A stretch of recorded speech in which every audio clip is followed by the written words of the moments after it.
Hi everyone, it's Clyde at Vibrant Soap, and boy have I been busy. I've been going out of town quite a bit to see family, and so of course when I come back there's a lot of my soap business that I want to get back to. So I've been doing a lot of multitasking because I have a lot of ideas that I don't want to give up on, and so that's why I have this big mess back there. But at the same time, I've got friends that I want to see, and so through the magic of Facebook, my friend contacted me and said, sure would be nice to see what you're up to. So I thought, okay, how do I do that and get the things that I want to get done at the same time? So it worked out perfectly because VC, and you'll hear her voice on this video, was really interested in soap making and everything. So we really socialized over talking about soap and then catching up a little bit after I got finished. And so making this lemongrass soap today, and you're going to hear us talk about this. It actually made me be a little bit more thorough and a little bit more thoughtful about what I was doing. So I hope you will enjoy that. So I also have a color tutorial, and if you're interested about that, then you can just hit that little I button right there. Some interesting colors, because basically it's a lemongrass soap, and you would think, what can you do other than maybe some yellow and green? But you'll hear us talk about the colors that I'm going to be using in this soap. So let's get started right now. Okay, so I've got all my ingredients ready.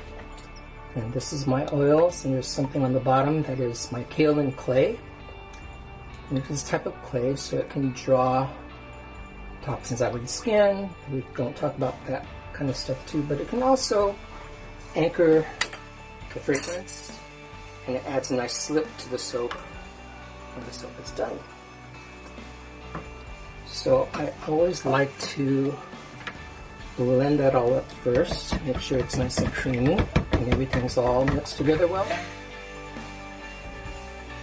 So what kind of oil is that? It's mainly olive oil, and it's also got shea butter for moisturizing, and argan oil, hemp oil, coconut oil. So mix. And it turned white because of kaolin clay, which gives you a good head start if you want to color your soaps, because it kind of whitens the batter too. So we've talked a lot about using like a little bit of purple, and people wondering why their colors are so muddy. Well, yellow and purple are going to make a muddy color. So you have to use a little bit more purple to kind of counter that, or have something that will lighten the soap a little bit. Okay, so that's very creamy. And I may as well blend this as much as I want to do before the lye's in there, because once the lye's in there, and you overblend, it's going to turn hard before you can pour it. So the lye actually makes the oils hard? Is that okay? Yeah, it's basically oils and lye make soap. Okay. Which makes it basically a salt. Okay, so here's my lye, and I'm soaping at about 74 degrees. I used to soap a lot more hot than that, but if you soap a little cooler, you have more working time before it all sets up. So let me blend that. So you heated the lye to 74 degrees? No, lye actually heats up when you add the lye crystals to the water. Oh, okay. It's close to 200 degrees. Okay. So it actually cooled it down so that both liquids are around the same temperature. Oh, okay. Because you can shock it. And we're just going to, usually in soap making, you blend until you get something called trace, which means a ribbon that lingers on the surface.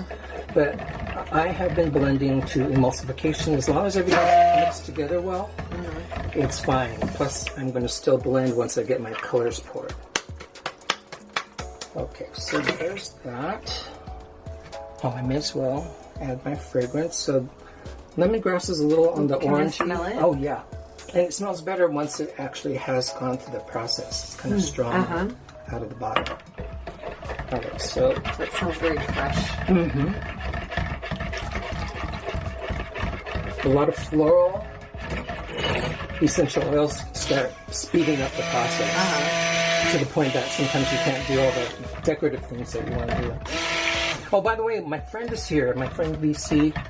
She's also an art teacher, and we go back a long ways. So taught at 3 different schools together. 3 different schools together. Okay, so that's emulsified. and there's no lingering oils on the top of the surface, so I know it's mixed enough. And the first thing I'm going to do is pour my major colors, which is a light green. I'll put the exact type of micas on the screen for you all.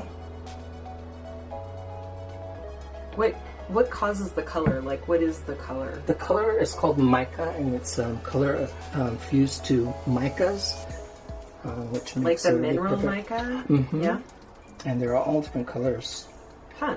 So, the other thing that I do, because you're rushing to get everything poured before it basically turns to soap, just upon a rise and gets hard, is that you can forget to think about what you're doing. So I let the size of the container remind me that, you know, I don't want as much yellow. Mm-hmm. And then I have other colors that are going to be my accent colors. And Lucy is an art teacher, so I'm not teaching her stuff. As you can tell, she can teach me a thing or two. But my accent colors are the deeper colors that are going to be the little swirls in the soap. And I have a gold. And the reason why they're in these little cups is that I just want these as little line details once I pour the soap. I don't want a lot of this. I like that you're using some complementary colors for your accents. Exactly. So, because red is a complement of green, and so just a little bit of red will make the green so much prettier. These colors just really pop it. Help each other pop, right? And I always think about, generally, I smell the fragrance first, or I know the source material of that, and I know it's a grass. So I know I wanted to have yellows and greens in there. So why would I include colors that you don't really see in lemongrass in this? And it's basically, like you said, to make the whole thing pop. If it was all green, it would still look nice, but you know, vibrant soap. It's very harmonious to have all greens, but it's not as exciting. Just a little bit of an opposite color that makes it more exciting. And before we got on camera, we were talking about branding your business. And I branded my business a long time ago. This is an ongoing process, but vibrant soap to me means bright colors. So that means that I get some artistic license in what colors I use and how I do things. Well, then your soap is more than just something that smells nice and feels nice. It's actually an accent in your bathroom, for example. It becomes a piece of decoration. Right. Which is the main thing that soapers talk about, is that people buy the soap and say, it's too pretty to use. Well, we still want you to use it. But if you want to look at it and keep it on hand in the bathroom, that's good too. But this, as with many homemade soaps or handmade soaps, the quality of the soap on your skin is so good, you want to use it. Yeah. The other thing about swirling like this is, I was drawn to this because, you know, I've always been an artist as long as I can remember. But the thing about this is the design goes all the way through it, not on the surface. So as you use it, it still is beautiful all the way through, right? And I'm entertained by the change in the design as it's used. So now I'm going to blend some more. So that's why I didn't have to blend so much at the beginning. This is one of my favorite greens. It's called pistachio. Yeah, I like that yellow green. It's beautiful. And that puts that feeling of lemongrass, that kind of, you think yellow green when you hear lemongrass, because lemons are yellow and grass is green, right? So it kind of fits. I like kind of the literal translation of colors between the fragrance and the colors. Which is funny because I'm not really a literal artist per se, but I think you're sending a message to the people that are going to buy the soap by the way it looks. It helps to convey a whole product if it matches the fragrance. Okay, so those are blended. These, notice I didn't mix those yet, but what I'm going to do is mix those as I use them so they don't get too hard to use. Okay, so now I'm going to bring in my Lazy Susan This is that technique that I've been working with for quite a while called the concentric circle pour. So having something that spins would be nice to have a Lazy Susan that worked better, but oh well. So if I alternately poured these colors in fine pours, it gets too busy. So I'm going to pour all this except for a little bit. I'm just going to scrape on the top. And let's, for more contrast, I'm going to put the yellow between the greens. So what I'm doing right now with these bigger amounts of colors, I'm kind of forming the backdrop with broader bands of color so that the little ribbons of color in those cups that I was taking care of earlier will have a chance to kind of show up. So this is how it gets the name concentric circle pour. Let's see, what would be, I think this pink, this deep pink will be a great right against the green. So I don't have the benefit of the blender that could fit in these little cups, so I'm going to stir really well. Notice it's still fluid. So, you know, keeping in mind what fragrance you're using is important if you want to be able to work with the soap for a while. So I'm going to, you can't tell, but I'm going to pour this from about a foot above, which means it's going to go deeper into that soap. So the higher you pour, the deeper into the soap it goes. Okay. And I'm going to keep a little bit for the top, to drizzle on the top. And then I'm going to, let's see, go for this gold. And usually,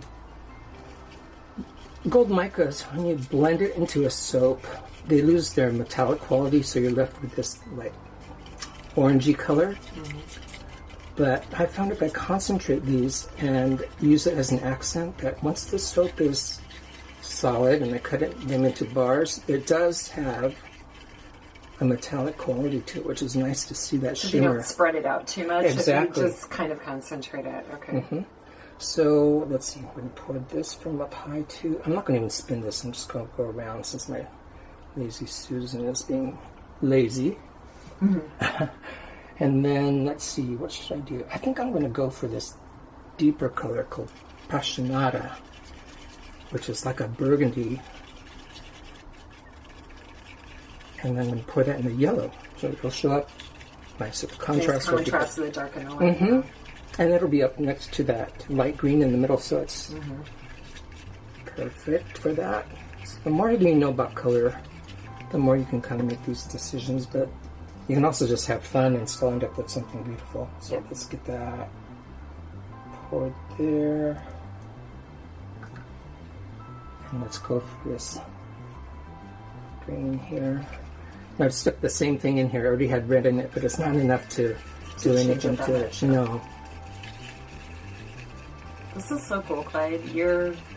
I'm seeing you as a combination of artist, chemist, scientist, experimenter, you know. I'm still teaching. I can't believe that. I'm still teaching.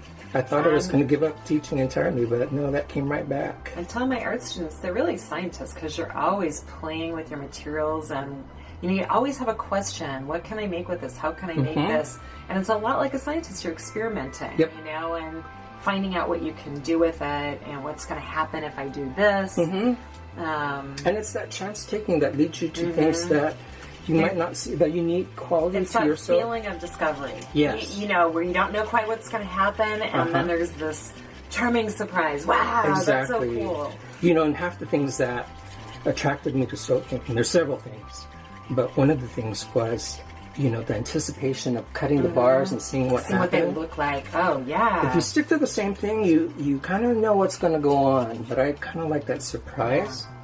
So let me get this beautiful pink in there. Yeah, and you know what? That's going to be so gorgeous with your yellow-green because it's almost a red-violet, and that's another opposite. Okay? Red-violet, yellow-green, another complementary color. I'm going to let VC talk about the colors for me. So, all right, now this is the favorite thing. This is when I slow things down on the video because it's so neat to see it pour. Watch this. Ooh, yum. Isn't that gorgeous? You know, that reminds me of acrylic pours that, you know, they've become very popular with artists to do acrylic pours. I have kids who do those at school and they're gorgeous. Yeah. Okay, this is where I need to grab a spatula and get. You would think that as I scrape this and these colors mix, that you get some browning because the complementary colors are blending somewhat. But you know what? When you see the bars cut, you don't see that. They stay distinct somehow. And you know what? A little bit of neutralization is okay, because if you have all bright colors, sometimes it's overwhelming. And having something that's a little softer by contrast is sometimes a good thing. So I don't think it's necessarily bad to have a little bit of the color neutralization between the complementary colors. Right. So people watching, if you look back at the last video on making my pineapple jasmine soap, there's that case for bringing brown back into the design for that same reason, is that it's the barrier between the two colors sometimes that make it all hold together. Yeah. Gives your eyes a chance to rest a little bit if there's a lot of bright color. You know? I agree. So there's one soap maker I used to watch that just scraped and scraped and scraped, and you should, because any soap you scrape from the bowl ends up in your soap bar and not go to waste. So, all right, now, intentionally, I like to say, that looks pretty drab, but I still have my your leftover colors. Yay! So watch that pop. Nice. What's this mold made out of? This is a silicone mold, and I got that from a company called Essential Depot. I've met Derek, the owner, and very generous, and they develop really nice products for soap people to use. Soap Depot, you said? Essential Depot. Essential Depot. Okay. Yeah. So notice again what we were saying earlier when I was talking with VC, that these colors, these versions of red on top of that green background really look beautiful. I love color. Trying to get back to doing painting again, which I haven't really had time to do. You know, the perfect painting to get into would be to try some acrylic pours, because it would be the same technique, only with paint, right? And you could use all the stuff you know about your soap making to play with your painting. Exactly. Yeah, I've been trying to do painting, but there's always something. Lately, though, I've been making some sculptures to make original molds, and you guys will see some of those videos hopefully in the near future. Now I've got these two colors. I've got this red and I've got this gold color, and I'm going to save the gold for the top because that's really an accent. It's like less used than the rest of the soap, so I want to showcase that rather than hide it.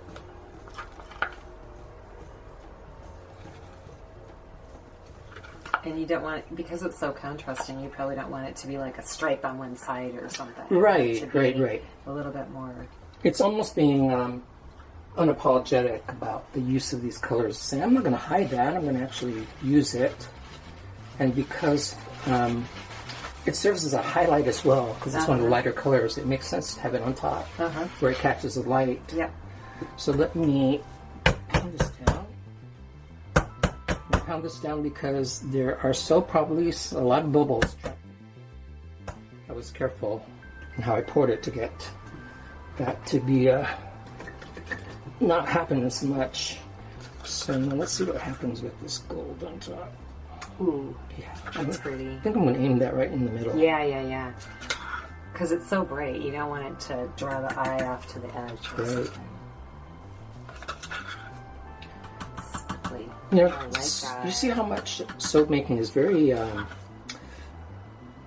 arbitrary? I mean, I'm just trying my best to aim the soap, but you know, that pour that I put in the bowl before I poured into this loaf was in loose concentric circles.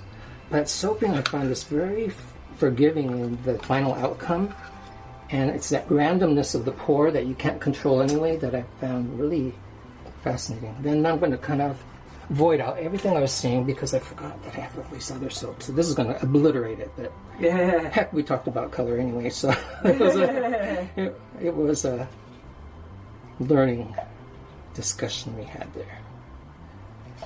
So unfortunately, this looks like it's mustard. Really yummy yellow, though. Yeah, yeah. And you know what? I know to use a lot of yellow because yellows and oranges tend to really fade. So this will fade into a more compatible yellow.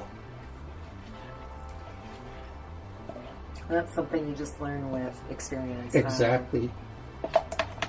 And hopefully, you watch some YouTube. Well, I learned a lot off of YouTube, and you go, oh, I remember Clyde saying that yellows tend to fade. So I try to pass on as much of my learning to you all as I can. Notice I'm not afraid to cover over that bright yellow. I'm not going to cover all of it, but I think that's not what I want to really stand out. I'm not worried that I covered over the gold or the pink because I have some mica drizzles for the top. That is just a mixture of the micas and oil. Oh, I see those over here. Yeah. Okay, and then the light green. I love that light green. That's my beautiful, favorite. huh? It'll even turn to a nicer green once it's gone through the process.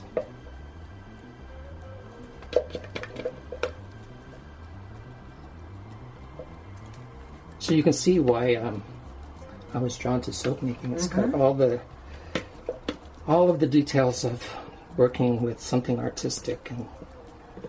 And how did you get started on this? A friend brought over a couple bars of homemade soap, and I was just, I gotta try this. And then I tried it and I was hooked. I was hooked. You got hooked. Yep. So then I started to say, if I'm going to make all this soap, I've got to sell it or know how to learn how to sell it. And then learning to buy in bulk so that I can bring my costs down. So I'm going to now use a chopstick and let's see. It's got a nice texture already, but there's just enough of this red showing that I think it'll make a good swirl. So let's do this way first. It's retaining its kind of glopped on texture in addition to this swirl, which I think is cool. And let's go this way.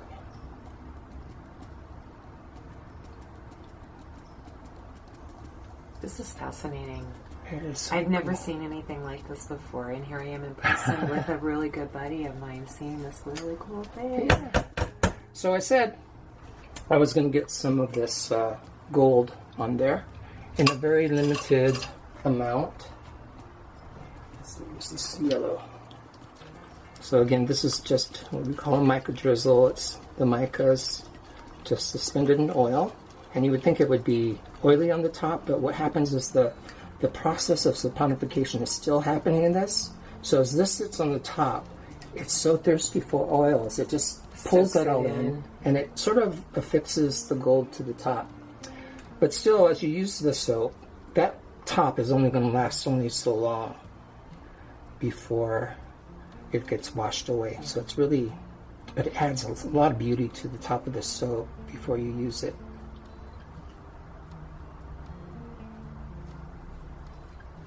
Okay, and I think Ooh, I like that. I'd like to add just a little bit.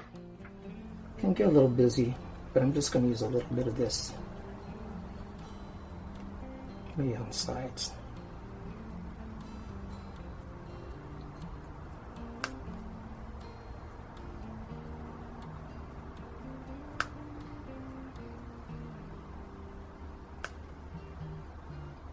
The other layers of this color are kind of playing peekaboo anyway. I may as well bring it back more intentionally. Yeah. So I think I will just bring it into the design a little bit more.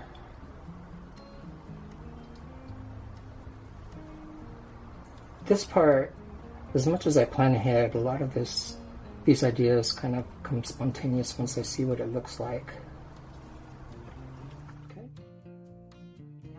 That's All right. just gorgeous. So there's the soap, and then unfortunately you won't be able to see it cut right away because this is going to be put away for about 24 hours. Okay. In this recipe I have a little bit of coconut milk, and coconut milk has its natural sugars, which will mean this will heat up again. Not quite yet. It's so funny because I've done the same thing. I've touched the sides and go, oh, it's not going to heat up, and I come back an hour later and it's warm. So it's still doing its chemical reactions. Okay, let's see how this goes. I could not wait to cut this because I had to leave town. But it gave the soap a little more time to harden. Otherwise, I think it would have been a soft soap, this particular one. This is my lemongrass soap. And then, if you can see that gold again, I really like that shimmer.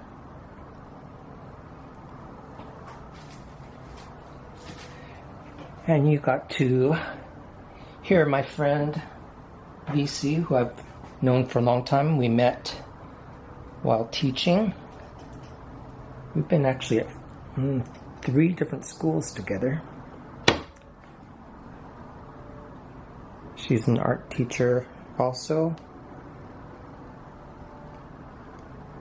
but she can teach a lot of things. So we were talking about this use of complementary colors, for example the red and the green, opposing colors on the color wheel, and it gives the colors a lot more pop. And it's happening on a number of levels because it's got the dark green with the deep red, and it's got a deep pink with a lighter green. So it really does make for a great contrast and color pop in your soaps. So this is going to be the first time VC gets to see these cut. She had to leave before, of course, that it saponified.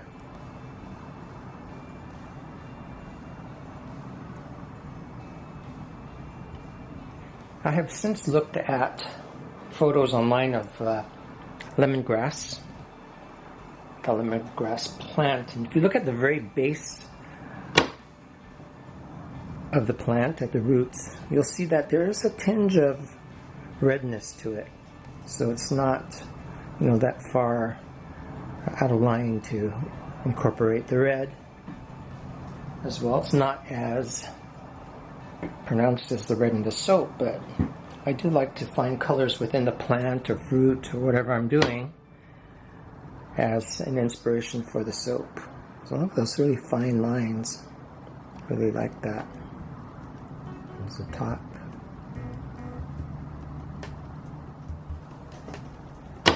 And if you're watching carefully during the making of part of the video, you'd see that I had some major areas of color. I had 3 different colors in the base. I believe it was the dark green and the light green. Maybe something else I might be forgetting since I was out of town. But that gives that big block of base color, and then the other deeper colors were my accent colors. So I really like that better than just the accent colors with nothing else going on in the background. And of course it smells really good. That lemony-like scent. Get all the different looks to this soap. The first time I did the concentric circle pour, I noticed that if I held the soap on the side, it kind of looked like coral.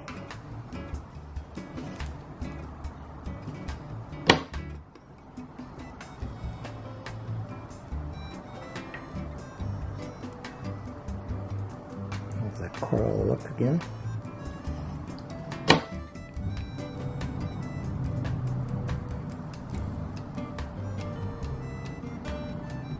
Well, thanks a lot for watching, everyone, and I'm looking at my subscription numbers, and it'd be nice if they climbed up a little more.